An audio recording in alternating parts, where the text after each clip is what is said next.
So how to file for an IPO?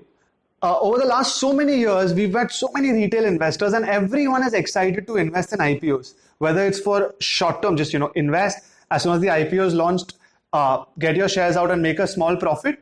Or if you want to invest in the long term. For either of the options, investing in IPOs has always been a favorite for retail investors. Now, whether they are IPOs such as those of Burger King, of IRCTC, SBI cards, the most recent ones which we're talking about today are IRFC and Indigo Paints. And the common question for everyone has been, how do I file for an IPO? So in this video, we're going to explain you a step-by-step process on how to file an IPO. So what do you need to subscribe or apply for an IPO? 3 things. Number 1, you need a bank account. Now, I'm assuming everybody watching you would have a bank account because in India, the rule is that you cannot subscribe for an IPO using cash or even any other mode of payment except for UPI. So point number 1, have a bank account. Point number 2, you need a demat account. Now, most of us again would know what demat account is. But for those who don't, demat account is an account where you store your shares. So if you subscribe for an IPO and you actually get those shares, you will need a place to store them, which is the demat account. And 3, you need a trading account. A trading account has to be opened with a broker and you have to use the trading account to subscribe for an IPO. So now let me make it simple, okay? There are 3 things: bank account, demat account, and trading account. Now, there is a chance that you can have all of these 3 under one roof. For example, if you go to HDFC, HDFC is a bank and HDFC Securities will give you the demat as well as the trading account. You have another option. You can open a bank account with HDFC. You can have your demat account with, let's say, 𝐤𝐳𝐸, and you can have your trading account with ICICI Securities. The option of each of these 3 under one roof or separate is on you. Also, again, the bank groups which you can think of, right? HDFC and ICICI Securities, they have all those 3 options. Whereas brokers such as 𝐤𝐳𝐸 and 𝐤𝐸𝐿 and Upstocks and all these ones you must have heard, they can only have a demat account and a trading account. They cannot open a bank account for you. So I hope that this makes sense to you. Have these 3 accounts open either under one roof or under multiple roofs. And the last and most important thing is, you cannot have more than one demat account or more than one trading account with one broker. So if I'm with 𝐤𝐳𝐸, for example, I can only have one demat and one trading account with 𝐤𝐳𝐸. I cannot have 2 different demat accounts under 𝐤𝐳𝐸. Also, a very important thing that people get confused about. When you talk about a bank account, like again, let's say you have your bank account with HDFC. Under HDFC itself, you can have multiple bank accounts under your name. So I alone can have 3 bank accounts, for example, under HDFC. But when it comes to demat and trading account, I can only have one account with one broker. So unlike HDFC, where I have 3-4 different bank accounts, if I have my demat account with 𝐤𝐳𝐸, I can only have one account with 𝐤𝐳𝐸. Similarly, if I have a trading account, let's say with Motilal Oswal, I can only have one trading account with Motilal Oswal. So now that you have your bank account, your demat account, and your trading account in place, let's start with the process of actually applying for an IPO. So step number 1, log into your trading account and select the IPO you want to apply for. For example, I'll give you my real-time example. So my trading account is with HDFC Securities for now. And last week, I applied for the Indian Railway Finance Corporation, the IRFC IPO. So I logged into into my HDFC Securities account and I selected the IPO IRFC for retail.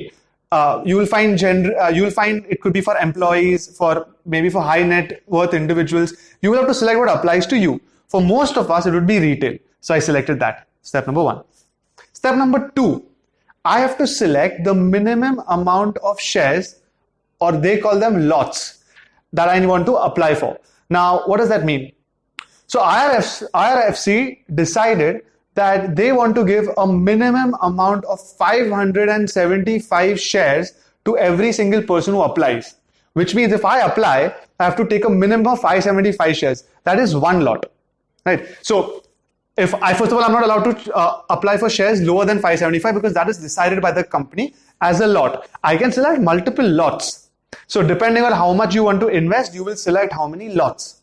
Simultaneously, you have to select the price. Now, again, IRFC decided to have a price band of 25 and 26. What that means is I could apply for the IPO either at a price of 25 or 26, and whatever I choose, that price per share will be multiplied by all the shares in one lot.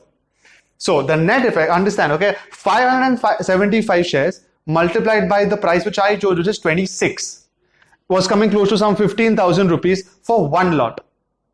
So that is how you apply for one lot.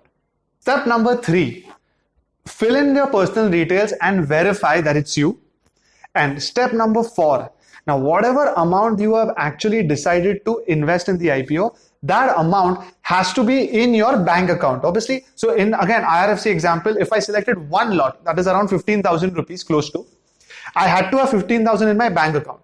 That 15,000 is going to be blocked for a few days. Let me come to the few days bit later, but it's going to be blocked, which means I cannot use 15,000. However, I will keep getting interest on that, the bank interest on that, irrespective of being blocked. Now, why is it blocked?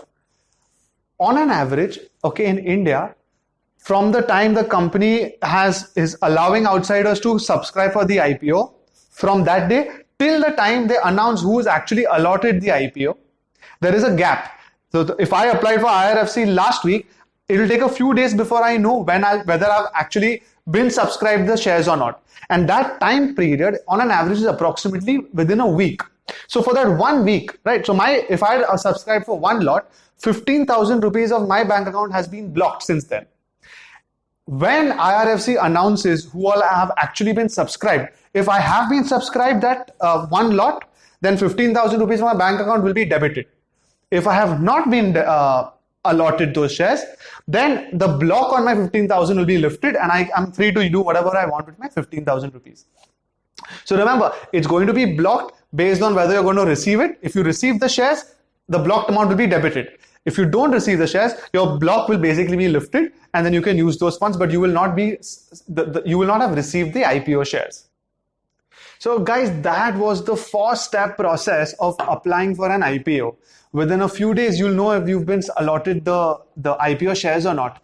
A very fun, interesting fact, as per a KPMG report, between FY17 and FY19, Indian companies have raised over 1.2 billion rupees of money in IPOs alone.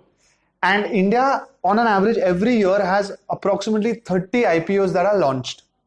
So, if you've been stuck all this while in terms of how do you apply for an IPO and you were unaware, this is the easiest 4-step process you can apply and ensure that you apply for all the IPOs.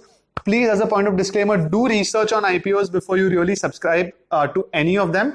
And yes, finally, do leave something in the comments if you've actually applied for any of them using this video. And if we've missed anything, as usual, let us know so we can get back to you. Thank you. So guys, wait, before you leave, I'm going to leave you all with the same old. Do you know what the difference between you and a successful version of you is? The successful version of you would not miss out on subscribing to this channel today.